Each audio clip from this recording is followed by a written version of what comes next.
السلام علیکم ورحمۃ اللہ وبرکاتہ۔ بسم اللہ الرحمن الرحیم۔ آداب زندگی اس کتاب سے ہم باب نمبر 2 صحت کے آداب، اس ٹاپک کے 3 پوائنٹ پہلے ویڈیو میں کلیئر کر چکے تھے۔ چوتھے پوائنٹ پر روشنی ڈالتے ہوئے ہم اپنے کتاب کا آغاز کرتے ہیں۔ نمبر 4، ہمیشہ سخت کوشی، جفا کوشی، محنت، مشقت اور بہادری کی زندگی گزاریے۔ ہر طرح کی سختیاں جھیلنے اور سخت سے سخت حالات کا مقابلہ کرنے کی عادت ڈالیے اور سخت جان بن کر سادہ اور مجاہدانہ زندگی گزارنے کا اہتمام کیجیے۔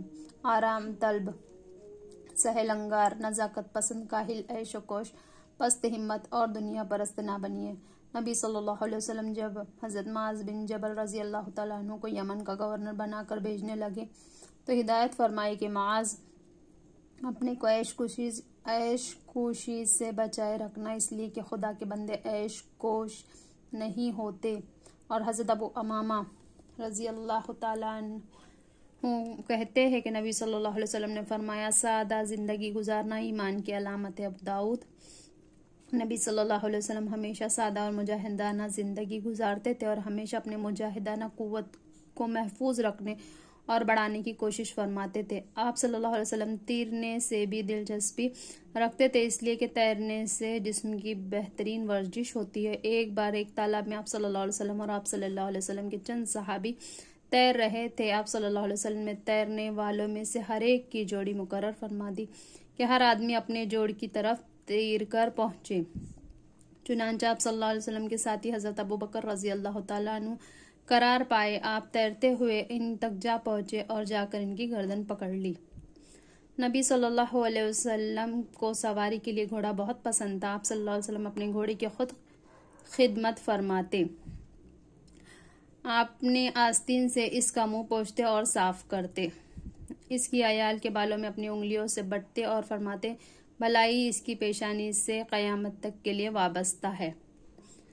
حضرت عقبہ رضی اللہ تعالیٰ عنہ فرماتے ہیں کہ نبی صلی اللہ علیہ وسلم نے فرمایا، تیر چلانا سیکھو، گھوڑے پر سوار ہوا کرو۔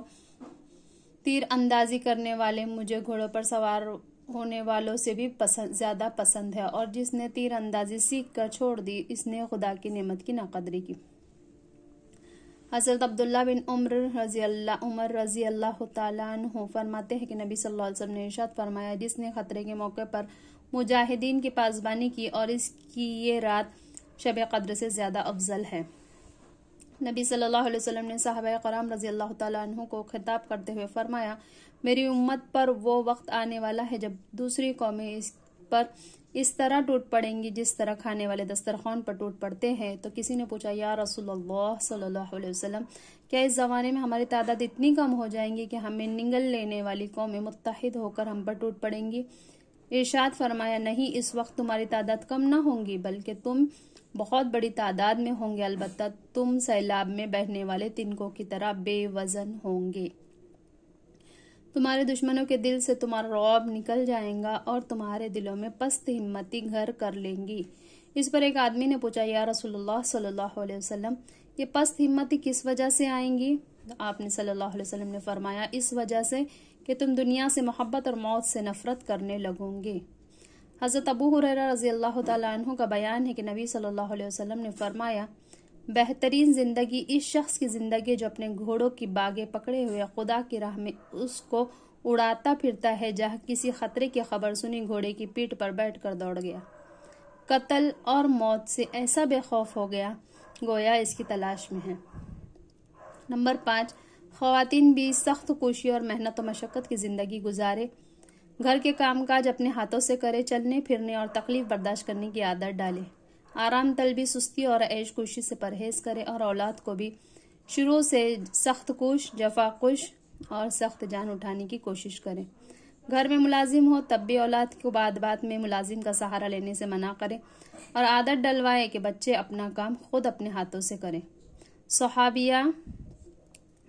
صحابیہ عورتیں اپنے گھروں کا کام اپنے ہاتھ سے کرتی تھی، باورچی خانے کا کام خود کرتی تھی، چکی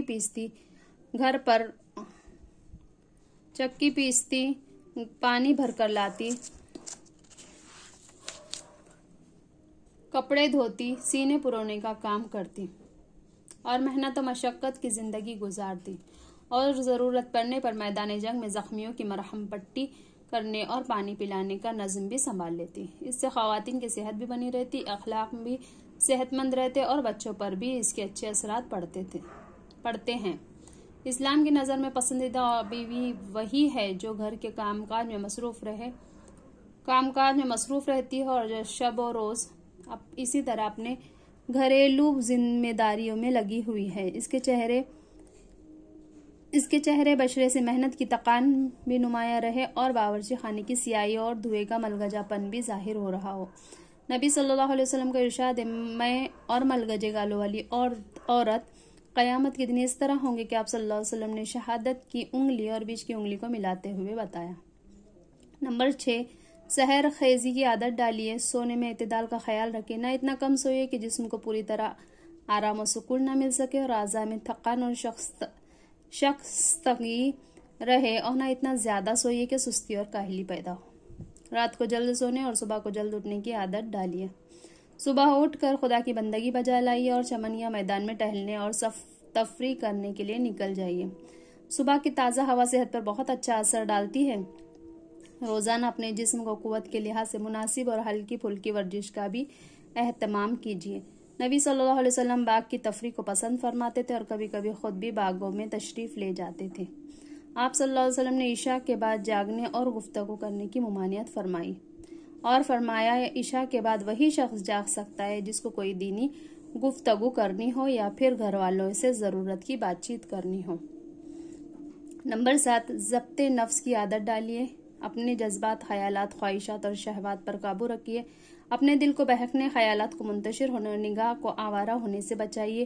خواہشات کو بے راہ روی اور نظر کی آوارگی سے قلب و دماغ سکون و عافیت سے محروم ہو جاتے ہیں، اور ایسے چہرے جوانی کے حسن و جمال، ملاحت و کشش اور مردانہ صفات کی دلکشی سے محروم ہو جاتے ہیں، اور پھر وہ زندگی کے ہر میدان میں پست ہمت، پست حوصلہ اور بزدل ثابت ہوتے ہیں۔ خود ہی چھو جا رہا